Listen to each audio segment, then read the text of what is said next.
For 2 weeks of my life, they took that little small town kid from South Carolina, put him in the biggest studio where Michael Jackson had recorded, and had him meeting the biggest rappers in the world, walking past Jack Harlow. Lil Wayne was there, Gucci Mane. I shook his hand and sat with him. I went from nothing to something really fast, and within 2 weeks it was nothing. It was back to square one. I wake up and I get it, ayy. She tastes like creme brulee. White boy with expensive taste. Got 20 shots for the two-face. She tied me off, no toupee. I got a weird feeling that she don't wanna stay, but that's okay cause I'm getting paid. What's up, everybody? It's professional recording artist Austin Semo. I'm from Spartanburg, South Carolina. So we've obviously recorded for a little bit, and over the time, we've come to discover that you are a wrestling fan. Yeah, indeed I am. Who's your all-time, hands down, goated WWF or WWE wrestler? It was Triple H, but I have to go his teammate, Shawn Michaels, the Heartbreak Kid. You know? Shawn Michaels. Fits a lot of my persona, you know. So you versus Shawn Michaels. This ain't WWE or WWF. This is the real thing. Real street fight. Who's winning that fight? I gotta pick me. I know his signature move is sweet chin music, but I make music. So, yeah, I'm going me. So Semo for the dub. First round, elbows to the face. I hope I didn't get snot on myself. How did you get started recording music, and how has Speaklife played a role in this for you? When I first started, I was recording out of my bedroom at my father's house that I was living with. I had ordered some recording software and hardware. I had PreSonus audio software, headphones, mic cables, the whole 9 yards. And yeah, I made my first song, and when I was recording, I felt like a scientist. So I knew it's something I wanted to do because I love doing it. I just wanted to study the game. Then I took my journeys up to Speaklife Studio, where they made my life 10 times easier, and the journey began. When was that? I think it was around 2017. You actually got pretty good at recording yourself. I did. So, to where you were actually recording other artists. Yes, I was recording a lot of artists from Spartanburg, a lot of the big name rappers at the time that were making their way through the city. I just wanted to be involved with them, you know. I wanted to just bring something to the table, that way I could catch their attention. So maybe one day I could be rapping with them. So I had to start from the bottom. And I got studio equipment. I knew that some of them did not have studio equipment, so I offered to record them. So yes, I ended up recording other artists as well as myself. So after Semo blows up, you done made your money. Mm-hmm. You gonna come back to Speaklife and start engineering some sessions? Of course. I'm still waiting on my interview. Up to this point, has your journey as a recording artist been what you expected it to be? And if not, how's it been different? You know, it's waveform. Sometimes I didn't expect to make it this far. Sometimes I expected to make it farther. Really, the key thing to do there is just to look at everything as a journey. And when you do that, it kind of keeps you level-headed, and you realize that when the bad times are happening, that there's going to be good times coming. And when you have good times, it keeps you reminded that there's going to be bad times. So you just keep pushing. So honestly, no, I never thought I would get here, but I always dreamed and told myself I would get here. I think one of the things, because I mean, we've worked for, you said 2018. I mean, that's been a few years, and we've seen young Semo kind of like, I mean, you kind of came in here it being like trap type stuff, so you've evolved your sound since then, and we've also seen like some high moments, and we've seen some low moments. Yeah. So I mean, I remember you coming in here and like you starting to buzz.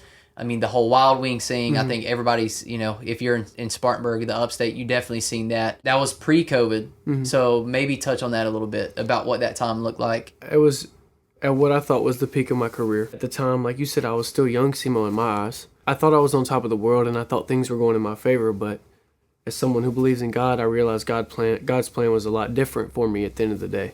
So when COVID hit, it kind of knocked everything back and really level-headed me and kind of humbled me. This studio has seen my highs and lows, like you said. They've seen me at my worst. They've seen me at my best. It just goes to show that being in here and staying consistent is key. So I know I just mentioned Wild Wings, but what a lot of people may not know, because I know you didn't really broadcast this, but I mean, you had some major label record deals on the table. Yeah. So much so that they were paying for your flights up to New York. You met with a couple labels. They flew you down to one of the top premier, you know, private rap recording studios in the entire U.S. in Miami. Maybe hit on that just a little bit on like kind of that experience. I really felt like at that time I was like in the game. You know, I was around big people. I met Gucci Mane, Orlando Wartenberg, the senior vice president of Atlantic Records. Like, I really felt like I had made it. No, the money wasn't there, but the experiences were there. When you're experiencing things and you're feeling a certain type of way about things, that's what's important. And I was happy at that time.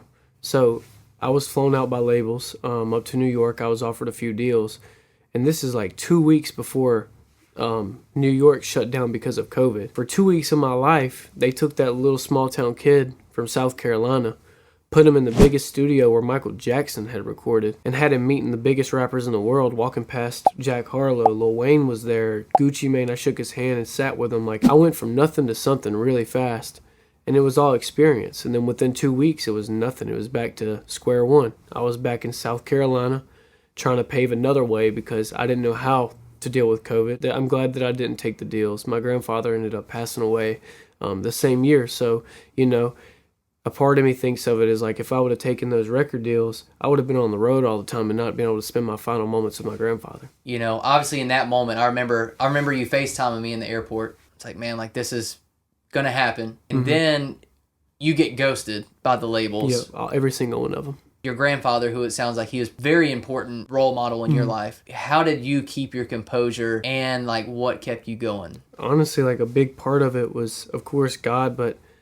you know, coming to the studio and being around good people that kept me well focused and telling me and reminding me that where I came from, that those times I was recording in my bedroom, if I never had done that, then I wouldn't even be meeting those labels or having a chance of getting signed. And a lot of it was reading, you know, reading certain books that kept me focused and not anxious all the time about what was next with the labels, what was this, what was that. I know TikTok was popping at the time, so a lot of my time consisted of being on the internet trying to figure out new ways to pop off without the labels. You know, just staying focused and realizing that I know deep down I'm going to be one of the biggest artists to walk the earth, and that's just like what I've told myself since I was a kid.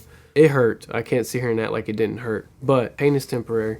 And the mental game is everything, and being consistent is everything. So I just knew that I had to keep myself mentally focused and staying consistent. I mean, there was those sessions like where, you know, we come at you book your session, we're in here working, and it's like, man, like I don't even know if I want to keep doing this. I mean, there's a lot to kind of absorb in a short period of time. But fast forward a year and a half, you opened up at literally the biggest venue in the upstate.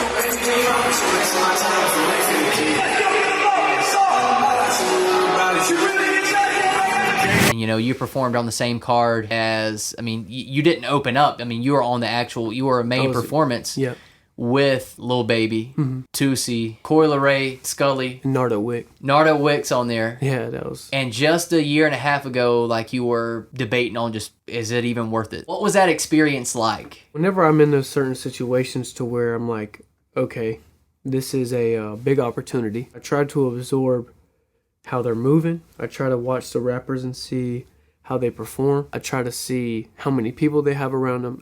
I'm a sponge in that moment, you know? It's kind of like a kid in a candy shop and his mom's not letting him get anything. It's like you can sit there and remember all this candy and all this knowledge, and then one day you'll have it when you get older and you prosper, you know? So it's like the experience was it was insane. It was amazing being in front of such an amazing crowd, but honestly, I've been dreaming about this since I was a kid, and now that I'm more mature, it almost felt like I knew it would. It wasn't a surprise for me to be on that stage or that arena, and I say that in a very humbling way. It's because I knew that I worked hard, and those times through COVID with the labels and all the drama that happened, and those nights that I laid in my bed in tears just wondering what was next, I knew that all that had led to this. It re-sparked my flame, if I'm being real. I really... Around that time, I was almost out of it again. You know, the flame was burning out. I was like, what's next? I'm signed to an investment group. I'm signed to people that are putting work behind me, and nothing's really going stupid crazy right now. So it's like, what are we doing? And then the show happens. I get told over the phone I'm about to open up for Lil Baby, Nardo, Coi, and Tootsie, and I go there and I fit in. So like, yeah, I knew it's kind of like I prepared for that moment. So in that moment, was it worth it? Keeping going? Oh yeah, every bit of it was worth it. Pray to God every day that things work out and do this and that, but I put in the work and I put in the time, and I trusted his plan through the lows and through the highs. And if you trust his plan, it's all be worth it. It's always going to be worth it. All those nights you feel like quitting, it's going to be worth it, I promise. So with that kind of momentum, let us know kind of what's something you're looking forward to accomplishing in the next upcoming months leading into 2023. This year coming up, 2023, I want it to be the year. I'm going to have the biggest single of 2023. I'm going to keep dropping singles until it happens, dropping crazy videos until it happens, doing crazy shows till it happens.